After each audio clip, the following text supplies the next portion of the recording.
Olá, companheiras, olá, companheiros, muito boa tarde. Hoje é terça-feira, dia 14 de abril, e aqui estou eu mais uma vez em uma nova edição extraordinária do nosso podcast. Em tempos de guerra, a esperança é vermelha. Como vocês sabem, a gente publicou o episódio 56 na segunda-feira. Ainda ontem, logo de noite, quase de madrugada, a gente publicou uma edição especial com os comentários do companheiro Walter Pomar e da Natália Sena sobre a reunião dos signatários daquela proposta de resolução que foi a voto na reunião da direção nacional do PT na quinta-feira. E hoje, terça-feira, acabou agora há pouco a reunião da Comissão Executiva Nacional do partido. A companheira Natália Sena participou dessa reunião e ela comenta pra gente qual foi o resultado dessa reunião. Mas eu já antecipo, dou um pequeno spoiler. A reunião tratou de procedimentos relativos à escolha de candidaturas do PT nas eleições municipais. No entanto, a decisão fere o estatuto do partido. Como a gente já podia escutar no informe da Natália, a decisão da Comissão Executiva Nacional, contra a qual nós votamos contra, permite que as comissões executivas municipais substituam os encontros e as prévias. Ou seja, a Comissão Executiva Nacional transfere para as comissões executivas municipais e diretórios municipais o poder de escolher as candidaturas. E isso, gente, fere frontalmente a previsão do estatuto do partido. É por isso que nós apresentamos agorinha um recurso à direção nacional do partido, ao Diretório Nacional do PT. E eu passo a ler para vocês o conteúdo desse recurso, é bem curtinho, para que a gente possa entender no que foi que deu esse informe que a Natália vai nos fazer. O nosso recurso diz o seguinte: a Comissão Executiva Nacional do PT aprovou, em 14 de abril de 2020, os procedimentos extraordinários para a definição de candidaturas. No documento aprovado, constam alterações estatutárias, como no caso da definição de candidaturas através de prévias, que fica inviabilizada. Uma vez que a alteração estatutária só pode ocorrer por aprovação do Diretório Nacional, convocado especificamente para este fim, os dirigentes que abaixo assinam recorrem ao próprio Diretório Nacional, a fim de que a legalidade partidária seja restabelecida e possíveis alterações estatutárias sejam debatidas, aprovadas ou rejeitadas na instância competente e de forma correta. Ressaltamos que procedimentos estatutários não são mera burocracia, que os instrumentos para a realização dos mesmos existem, por exemplo, reuniões virtuais, e que é parte da democracia interna o respeito à legalidade partidária. Assinam o recurso Jandiro Errara, Júlio Quadros, Natália Sena, Patrick Araújo e Walter Pomar. Companheira Natália Sena, você acabou de sair dessa reunião da Comissão Executiva Nacional. Você pode nos contar em detalhes, por gentileza, o que foi que aconteceu e qual foi a decisão que ensejou esse recurso que eu acabei de ler? Oi, Patrick. Oi para todo mundo que escuta a gente aqui no podcast. Então, eu vou falar um pouco sobre o que aconteceu na reunião da Comissão Executiva Nacional do PT. Era uma reunião que foi convocada logo após o Diretório Nacional da semana passada com a seguinte pauta: procedimentos extraordinários para definição de candidaturas eleitorais, cadastro de candidatos, informe sobre finanças e informe sobre comunicação.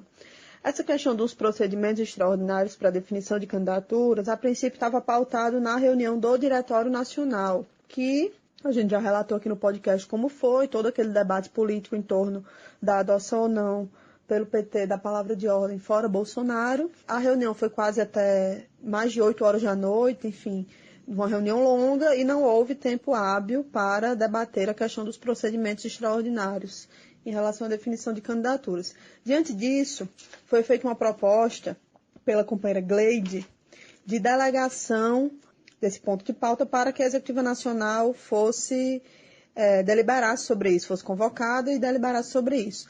E, a respeito dessa proposta, o companheiro Walter Pomar apresentou uma divergência no sentido de que essa matéria de definição de candidaturas envolvia, a proposta que a SOG apresentou envolvia flexibilização, alterações de questões estatutárias, e por isso era uma matéria que só poderia ser votada e decidida pelo Diretório Nacional. Essa divergência foi acatada e encaminhada de forma que a Executiva Nacional iria iniciar o debate, preparar o debate, tentar um consenso, mas que a questão dos procedimentos extraordinários seria votada pelo Diretório Nacional. Isso foi o que foi encaminhado na reunião do Diretório.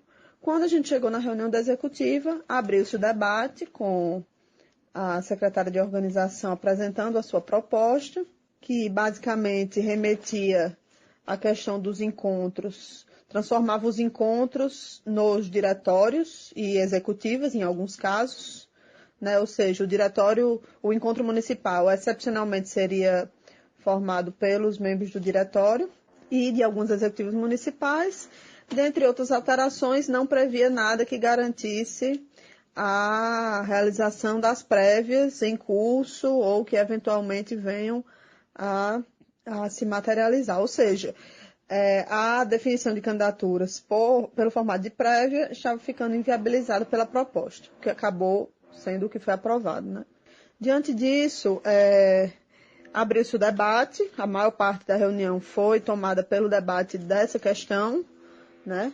Nós levantamos alguns pontos, como a necessidade de incluir na discussão a nossa posição contra qualquer tipo de adiamento das eleições, a nossa posição a favor de manter o fundo eleitoral e o fundo partidário para as suas finalidades legalmente designadas e que, basicamente, a gente não aceitava, não achava razoável que, primeiro, executivas municipais fizessem definição de candidaturas, então, em qualquer caso, teriam que ser os diretórios, e, segundo, que não houvesse um mecanismo que garantisse o direito estatutário à consulta aos filiados acerca das prévias. Esses foram os pontos que eu levantei, né, representando a nossa posição da articulação de esquerda. Na reunião, houve um grande debate, como eu disse, várias pessoas se manifestaram sobre essa questão do fundo eleitoral, unanimemente no sentido de que a gente deve defender o uso do fundo para o financiamento da democracia. E em relação ao adiamento das eleições, aí houve uma posição unânime acerca de que não deve haver prorrogação de mandatos, mas sobre adiamentos até novembro, dezembro, e sobre isso existem divergências. Mas em relação a isso, não houve nenhuma deliberação, apenas debate, e o que foi deliberado pela Executiva foi acerca dos procedimentos extraordinários para definição de candidaturas. A secretária de organização acatou propostas pontuais sobre procedimentos feitos por alguns dos integrantes da Executiva, alterou a parte que determinava que executivas poderiam fazer a definição, ou seja, em todos os casos ficou os diretórios, mas o ponto principal desse assunto não é, para nós, a minúcia dos procedimentos que foram aprovados, né? Foram aprovados os procedimentos que vão ser divulgados aí amplamente através da Secretaria de Organização, mas o ponto é que, na nossa opinião, houve um atropelo em relação ao que o Diretório Nacional realmente encaminhou, que foi a Executiva não decide, não delibera sobre esse assunto, pois para mudanças estatutárias tem que haver reunião do Diretório Nacional convocado especificamente para esse fim. Nós tentamos encaminhar dessa forma, não foi acatado. Então, nosso entendimento é que tem uma grave quebra da legalidade partidária, porque os processos estatutários e as definições de procedimentos para a realização das nossas ações políticas, como é o caso da definição de candidaturas, não são mera burocracia, né? A gente sabe que são garantias da democracia partidária e a sua alteração também tem que ser da forma mais legítima possível. Então, é muito ruim que tenha acontecido alterações em relação à definição de candidaturas de questões presentes no Estatuto, como a questão das prévias, que não está garantido a ocorrência de prévias. Pelo contrário, né, a situação de São Paulo, por exemplo, fica bastante prejudicada em relação a esse assunto. E isso ainda ser feito numa reunião da Executiva, que não recebeu, repito, qualquer delegação do Diretório Nacional para decidir isso. Basta ver a gravação da reunião, se ela existir. A reunião foi feita pelo Zoom. E se ela existir, a gravação, a gente pode ver tranquilamente que o encaminhamento foi outro, né? Foi que a Executiva tentaria um acordo, não houve acordo, existiam várias propostas em relação à questão das prévias, por exemplo.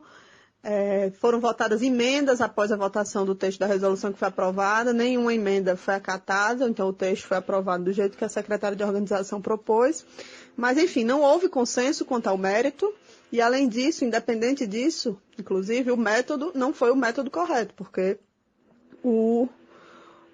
a executiva não recebeu essa delegação do diretório. Estou enfatizando muito isso, Patrick, porque, na minha opinião, a quebra da legalidade partidária ela não é uma coisa trivial, não é burocrática, como eu disse, não são meras questões administrativas, são garantias da democracia interna que, à medida que vão sendo quebradas, mesmo que os instrumentos para garanti-las existam, né, porque é fácil chamar a reunião do diretório, ainda mais considerando que a gente pode fazer isso online agora.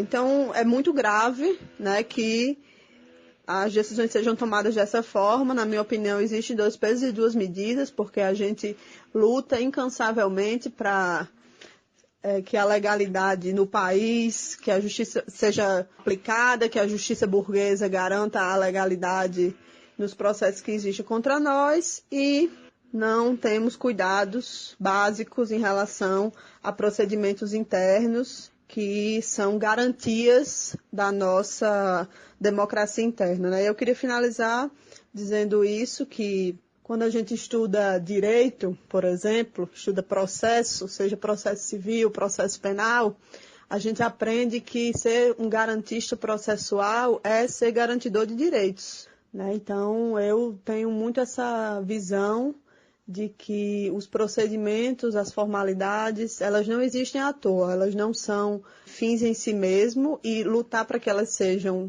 devidamente aplicadas é uma forma de garantir direitos e de garantir a democracia. Acho que o mesmo vale para o âmbito interno. A gente não pode ter 2 pesos e 2 medidas. A gente tem que entender que o nosso estatuto não pode ser quebrado ou descumprido ou modificado de qualquer jeito, né? Então, nossa posição não é nem que não poderia haver mudanças, a gente só queria que a coisa fosse definida dentro do procedimento que o próprio estatuto traz para esse tipo de definição. Não é muito, não é pedir muito, não é querer quebrar o isolamento social, não é querer fazer prévias presenciais com aglomeração, não é querer fazer encontros presenciais com aglomeração de pessoas, não é nada disso. Ninguém defendeu isso, muito menos nós, mas o mínimo que a gente esperava era que a executiva fizesse o debate, encontrasse pontos de convergência possíveis, identificasse os pontos de divergência e levasse